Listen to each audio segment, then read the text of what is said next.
ऐसे तो बिहार में बहुत ही ऐसी चीज है जो ऐतिहासिक होते हुए भी लोगों से अनजान है। पूरे भारत की बात तो छोड़िए, अपने बिहार के लोगों को भी नहीं पता। आज बात गौरव बिहार के इस एपिसोड में उसी में से एक ऐतिहासिक जिसको मगध का हिमालय भी कहा जाता है। जी हाँ, हम बात कर रहे हैं बराबर गुफा की। बराबर गुफा भारत के बिहार राज्य के जहानाबाद जिले में गया से 24 किलोमीटर की दूरी पर स्थित है। यहाँ चट्टानों को काटकर बनाई गई सबसे पुरानी गुफा है। इनमें से अधिकांश गुफाओं का संबंध मौर्य काल 322 से 150 ईसा पूर्व से है और कुछ में महान सम्राट अशोक के शिलालेखों का वर्णन भी किया गया है। पहाड़ों को सावधानी से काटकर हजारों साल पहले इंसान ने बेहद सुंदर गुफाओं को बनाया है। इनमें से कई गुफाओं की दीवारें को देखकर आप दंग रह जाएंगे। इसकी चिकनाई आज के समय में लगाई जाने वाली टाइल से कम नहीं है। 100 फीट ऊंचे इस पहाड़ को मगध का हिमालय भी कहा जाता है। यह देश के बेहद पुराने पहाड़ों में से एक है। बराबर की पहाड़ियों पर कुल 7 गुफाएं हैं जो पर्यटकों को अपनी ओर आकर्षित करती है। इनमें 4 बराबर पहाड़ियों पर और 3 पास में ही नागार्जुन की पहाड़ियां पर भी है। बराबर में अधिकांश गुफाएं 2 कक्षों में बनी है जिन्हें पूरी तरह से ग्रेनाइट को तराश कर बनाया गया है। मौर्य काल की यह स्थापित कला पर्यटकों को आश्चर्य से भर देती है। इनका निर्माण सम्राट अशोक के आदेश पर आजीवक संप्रदाय के बौद्ध भिक्षुकों के रहने के लिए करवाया गया था। बराबर पहाड़ी में 4 गुफाएं शामिल है: कर्ण चौपर, लोमस ऋषि, सुदामा गुफा और विश्व झोपड़ी।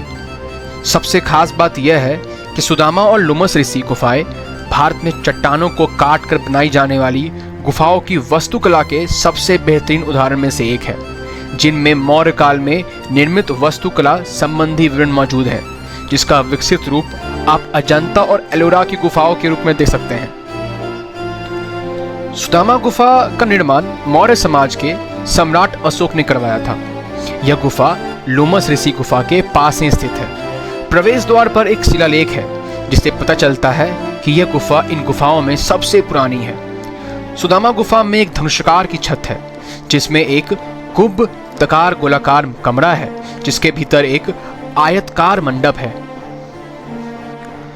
बराबर की पहाड़ी की खास बात यह है कि यहाँ सभी धर्मों की निशानी आपको मिल जाएगी। यद्यपि अशोक स्वयं बौद्ध थे, लेकिन एक धार्मिक सहिष्णुता की नीति के तहत उन्होंने विभिन्न जैन संप्रदायों की पनपने का अवसर दिया।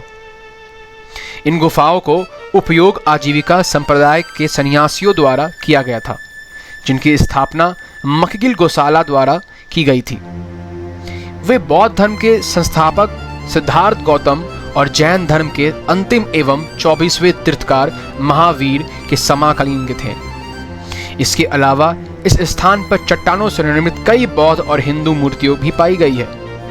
अब आइए जानते हैं बराबर की पहाड़ियों पे स्थित बाबा सिद्धनाथ के मंदिर के बारे में, जिसके लिए लोग अक्सर बराबर यहाँ जाया करते हैं। हजारों साल पुराने इस शिव मंदिर में जल चढ़ाने के लिए सालों भर श्रद्धालु आते हैं, लेकिन सावन में तो यहाँ श्रद्धालुओं का तांता लगा रहता है। बराबर पहाड़ पर मौजूद बाबा सिद्धनाथ मंदिर का निर्माण 7वीं शताब्दी में गुप्ता कालीन के दौरान कराया गया था। हालांकि इसे लेकर दंत कथाओं में यह भी प्रचलित है कि राजगीर के महान राजा जरासंध द्वारा इस मंदिर का निर्माण कराया गया था।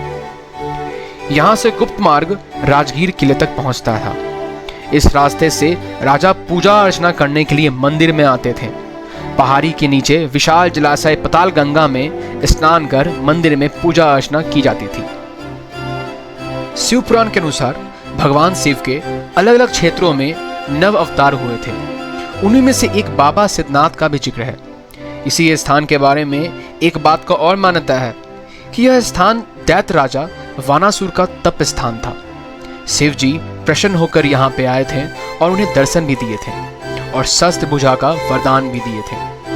इसलिए यहाँ का नाम वानावर भी पड़ा है, जो कि बराबर का दूसरा नाम भी है। इन सब धरोहरों को संभाल के रखने का दायित्व भी हम लोग के हाथ में है। सरकार से भी निवेदन है कि इस तरह के स्थान को विकसित करें, जिससे पर्यटक बाहर आएं और टूरिज्म इंडस्ट्री का फायदा उठाएं और जिससे रोजगार के साथ साथ हमारे बिहार का भी मान सम्मान बढ़े। इस वीडियो को ही समाप्त करते हैं। आशा करते हैं कि आपको ये वीडियो अच्छा लगा होगा। धन्यवाद।